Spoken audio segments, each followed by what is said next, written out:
지금 이재명 민주당 대표가 정책 행보를 이어가는 와중에 내놓는 발언들을 놓고 국민의힘에서 봤을 때는 이거는 거의 공산당이다, 사회주의다 뭐 이런 정도로 비판을 하시던데 그 한국형 엔비디아라는 회사를 만들어서 30%를 국민과 나누겠다 뭐 이런 얘기였어요. 네.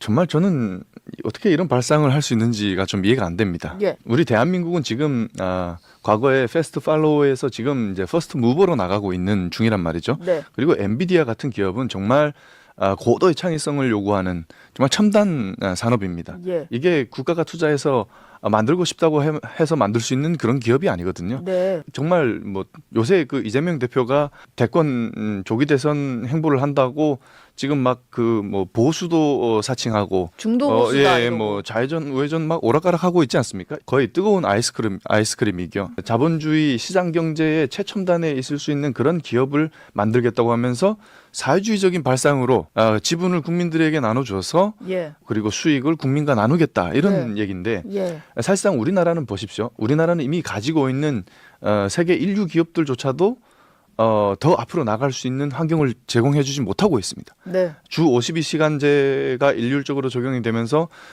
우리 이제 첨단 산업들의 연구원들이 5시가 되면은 이제 퇴근을 해야 되죠. 예.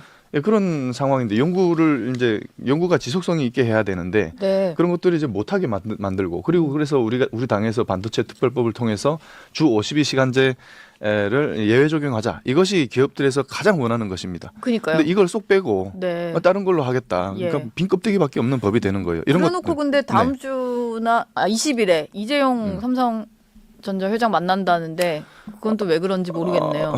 예. 그 시장 시절에 박근혜 대통령 탄핵 시즌쯤 될 겁니다. 삼성전자의 이재용 대표를 회장을 구속해야 된다라고 가장 먼저 말했었고 재벌은 개혁이 아니라 해체가 답이다라고 말했던 분입니다. 재벌 해체 얘기를 했었죠. 예, 예전에. 그런 네. 분입니다. 그런 분인데 지금 와서 이제 네. 어떤 정치적 정략적 이해관계에 따라서 지금 이제 뭐 기업을 성장시킨다, 성장이라는 걸 들고 나왔는데 네. 성장을 말하고 싶다면 우리나라가 정말 기업을 하기에 좋은 환경을 만들어주는 것이 먼저다. 어제 보니까 박충건 의원님을 비롯해서 80년대생, 90년대생 젊은 의원들이 기자회견을 여셨더라고요. 네, 맞습니다. 뭐 어떤 취지로 여신 기자회견인가요? 저희가 이제 기자회견을 열었던 취지는 우리가 이제 30대 국민의힘 의원들이 모여서 이제 5명이 네. 기자회견을 공동으로 했는데 그 이유는 그겁니다.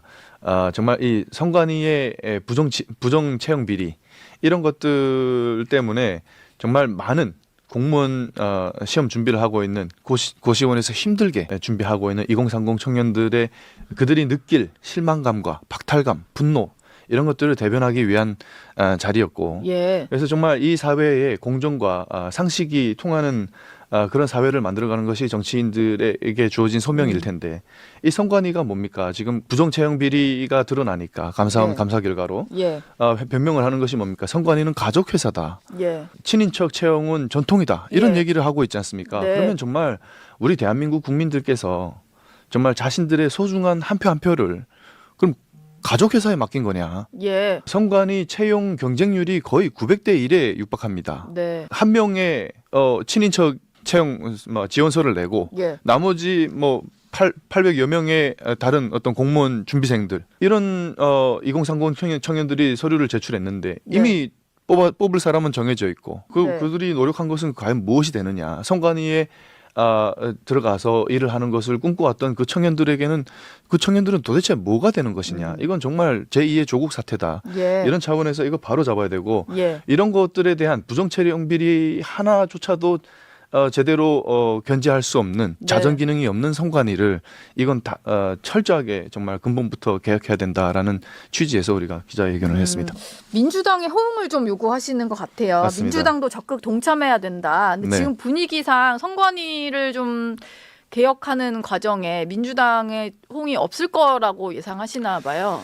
이게 이제 지금까지의 어떤 민주당의 행태를 보게 되면 예. 협조가 좀 쉽지 않을 것 같습니다. 왜냐하면 이제 헌재에서 감사원이 선관위를 감사하는 것은 이제 위헌이다라고 네. 판결을 한 이후에 예. 민주당에서 감사원의 감사 범위에서 선관위를 배제하는 법안을 발의했어요. 네. 지금 우크라이나에 생포된 북한군 포로와 관련된 소식이 속속 전해지고 있는데 이제 북한의 김정은은 절대로 이 포로들을 한국행이나 제3국행으로 이제 가는 것을 막으려고 할 것입니다. 그리고 네. 그 도감청 내용이 북한하고 러시아가 통신한 내역이 이제 감청됐다고 하지 않습니까? 예. 그리고 북한군 포로는 우리가 헌법적으로 예. 대한민국 국민입니다. 그래서 이들의 의사에 따라서 대한민국이나 제3국으로 갈 수 있도록 우리가 적극적으로 노력해야 되는 것이고요. 지금 우크라이나 현지에서는 북한군 장병들 파병된 장병들의 어떤 사상 소식이들 전해져 오고 있잖아요. 근데 네. 이런 상황에서도 대규모로 추가 파병을 좀 강행한 상황이고 네. 우선은 이제 김정은이 러시아 푸틴 대통령에게 요구한 것은 파병에 대한 대가는 뭐 식량도 아니고 뭐 저 군사 기술도 아니고 다만 현금이다라는 현금. 얘기를 하지 않았겠습니까? 그것은 뭐냐면 김정은이 결국에는 그 북한 주민들의 삶을 개선하기 위한 그런 어떤 대가를 바라는 것이 아니라 예. 자기 주머니에 들어갈 수 있는 현금 캐시를 원한다는 거죠. 네. 통치 자금. 결국 또 한 가지 뭐냐면 김정은에게는 러시아에 대한 북한군 파병이 미국과의 협상에서 레버리지로 쓸 수 있는 카드가 됩니다. 예. 그렇기 때문에 이 미국과 러시아와의 협상이 점점 더 진척이 될수록 북한의 김정은 입장에서는 북한군을 추가로 더 파병할 가능성이 크다. 예. 지금 이제 작년 10월에 파병된 1만 2천 명 정도의 북한군 중에서 사상자가 한 4천 명 정도 된다고 하지 않습니까? 네. 여기서 사망자가 한 10% 정도 된다고 합니다. 예. 그런데 사망자가 그렇게 많음에도 불구하고 지금 포로가 2명밖에 없는 상황이거든요. 이건 뭐냐면은 북한군 포로들이 북한군이 포로가 되는 걸 원치 않는다라는 점이 되겠습니다. 예. 지금 자폭하고 있다고 하지 않습니까? 부상을 당하게 되면 잡히지 말고 네. 그런 상황이 되면 네. 자폭을 정말 하라. 너무 예. 안타까운 상황이고요. 네. 이 말은 무슨 말이 되냐면은 우크라이나군이 북한군에 대한 심리전을 제대로 진행하지 못하고 있다라는 점이 되겠습니다. 예. 그리고 실제로 붙잡힌 2명의 포로들도 한국으로 가게 되면은 한국이나 제3국으로 가게 되면은 북한에서의 삶보다 더 좋은 삶이 보장될 수 있다라는 사실을 아직 모르고 있는 거죠. 예. 그래서 계속 의심을 이번에 하고 좀 있잖아요. 그 면담을 하면서 좀 알게 됐을 것 같은데요. 그렇죠. 이 예. 친구들이 이제 포로가 된 지는 꽤 오래된 기간이었는데 이제 조금씩 그 인식을 해가고 있는 중인 것 같거든요. 네. 그러면 전혀 심리전이 진행이 안 됐다는 얘기입니다. 정말 예. 아까운 그 청년들이 무고한 희생을 당하고 있는 상황이고 네. 또 이들과의 전쟁을 치르는 우크라이나군의 사상자들도 많이 발생하지 않겠습니까? 지금 예. 북한군의 전투력이 러시아군의 2배 정도 된다고 합니다. 전투력이 좋은 거죠. 네. 처음에는 이제 현대전에 익숙하지 않아서 우왕좌왕하면서 많이들 다쳤는데 예. 지금은 이제 적응을 해가지고 전투력이 러시아군의 2배가 됐다는 겁니다. 아, 그래요? 그러면은 네. 이제 우크라이나군 입장에서는 더 힘든 적과 싸워야 되는 상황이 되는 거죠.